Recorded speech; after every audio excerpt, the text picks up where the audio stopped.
Me llamo Doroteo Arango, pero el mundo entero me conoce como Pancho Villa. Mi historia no empieza como la de muchos héroes.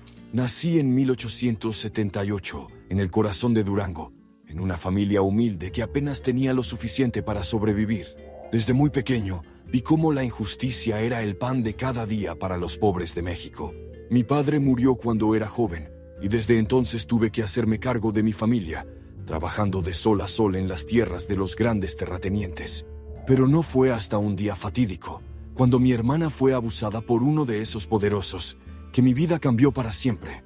No era alguien que buscara la violencia, pero en ese momento supe que no podía quedarme de brazos cruzados. Tomé la justicia en mis propias manos y maté a ese hombre. Fue mi primer acto de rebelión, el primer paso hacia lo que más tarde sería una lucha más grande que yo mismo. A partir de ese momento, me convertí en un forajido. No tenía otra opción más que huir, pero esa huida me enseñó más que cualquier escuela o libro. Me adentré en las montañas, dejando atrás a mi familia, y con el tiempo aprendí a sobrevivir en condiciones extremas. Me encontré solo, rodeado por el frío de la sierra y el hambre constante, pero también por la libertad que solo la vida de un bandido podía ofrecer. No fue fácil, pero en esas montañas fue donde descubrí quién era realmente. Allí aprendí a luchar, no solo contra los hombres, sino contra el destino que parecía haberme condenado a una vida de miseria. La vida me endureció, me enseñó a liderar a otros que, como yo, huían de la injusticia y de la ley que solo protegía a los poderosos. Me convertí en un líder natural, organizando pequeñas bandas de hombres que, igual que yo, no tenían nada que perder. Al principio éramos solo un grupo de sobrevivientes, tratando de robarnos un pedazo de vida en un mundo que no nos ofrecía nada. Pero pronto, lo que comenzó como una simple lucha por sobrevivir se transformó en algo mucho más grande. Las noticias de rebeliones y levantamientos empezaron a llegar a mis oídos. El pueblo mexicano, cansado de años de opresión bajo el régimen de Porfirio Díaz, estaba al borde de una revolución, y yo, Pancho Villa, no podía quedarme al margen. Aunque me había convertido en un bandido, en lo profundo de mi ser, seguía soñando con algo más grande: la libertad para todos aquellos que, como yo, habían sido oprimidos y explotados. Cuando estalló la Revolución Mexicana en 1910, vi una oportunidad que no podía dejar pasar. Esta no era solo una revuelta más, era la oportunidad de redimir mi nombre, de dejar atrás mi pasado de forajido y de luchar por una causa que realmente valía la pena. Bajo el liderazgo de Francisco Madero, un hombre con ideas revolucionarias y el deseo de derrocar al dictador Porfirio Díaz, me uní a los revolucionarios. Sentí que esta lucha no era solo por los campesinos y los oprimidos, sino también una lucha personal, una batalla por mi propio honor. En 1911 tuve uno de mis momentos más importantes, la toma de Ciudad Juárez. Esta victoria no solo fue clave para derrocar a Díaz, sino que también marcó un antes y un después en mi vida. Por primera vez, sentí que estaba haciendo algo verdaderamente grande por mi país. Ciudad Juárez no fue simplemente una victoria militar. Fue el empujón final que necesitaba la revolución para que Díaz renunciara al poder. La caída del dictador estaba cerca, y por primera vez dejé de ser visto como un simple bandido y me convertí en un héroe revolucionario para muchos. Con cada victoria, mi ambición creció, y con ella, mi ejército también. Fundé la División del Norte, un grupo de combatientes que se convertiría en uno de los ejércitos más poderosos de la revolución. Recluté hombres que, como yo, buscaban algo más que sobrevivir. Querían ser parte de una causa mayor. Mi fama no dejó de crecer, y pronto, Pancho Villa no solo era un nombre temido, sino también respetado. Cada batalla ganada me acercaba más al poder, a la gloria, y a un México que estaba empezando a despertar bajo el fuego de la revolución. La política revolucionaria resultó ser un campo de batalla incluso más complicado que cualquier guerra que hubiera librado. Tras el asesinato de Francisco Madero en 1913, la revolución perdió su rumbo inicial y se sumió en luchas internas entre los líderes que alguna vez compartieron un mismo objetivo. Entre ellos, surgió Victoriano Huerta, un traidor que se apoderó del poder mediante un golpe de Estado. Mi conflicto con él fue inevitable, y la guerra no tardó en llegar. Sin embargo, antes de que pudiera enfrentarme plenamente a Huerta, fui arrestado, y mis enemigos creyeron que mi historia había llegado a su fin, pero no sabían con quién trataban. Mi arresto no duró mucho.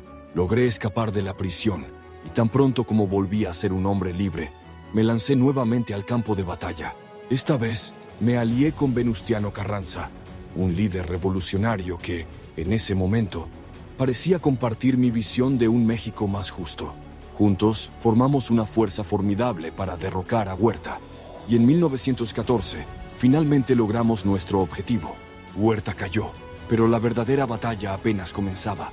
Durante este tiempo, viví mis días más gloriosos. Me sentía invencible, liderando victorias tras victorias, y mis tropas me seguían con una lealtad inquebrantable. Sin embargo, la política revolucionaria es un terreno traicionero, y pronto comenzaron a surgir diferencias irreconciliables entre Carranza y yo. Mientras él tenía una visión más conservadora y centralista para México, yo seguía siendo el hombre de los campesinos, de los oprimidos, y nuestras diferencias se volvieron insostenibles.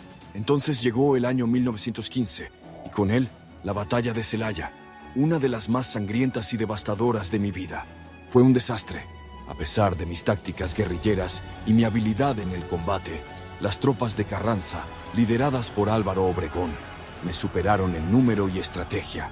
Perdí muchas de mis tropas, miles de hombres que habían confiado en mí para llevarlos a la victoria, y con ellos perdí el control y la influencia que había logrado acumular. La revolución, que alguna vez me había visto como uno de sus líderes más prominentes, comenzaba a alejarse de mí, y con ella, el sueño de un México mejor parecía desmoronarse ante mis ojos. La guerra me estaba desgastando. A pesar de mis derrotas en México, no estaba listo para ceder ante mis enemigos, y mucho menos ante Carranza.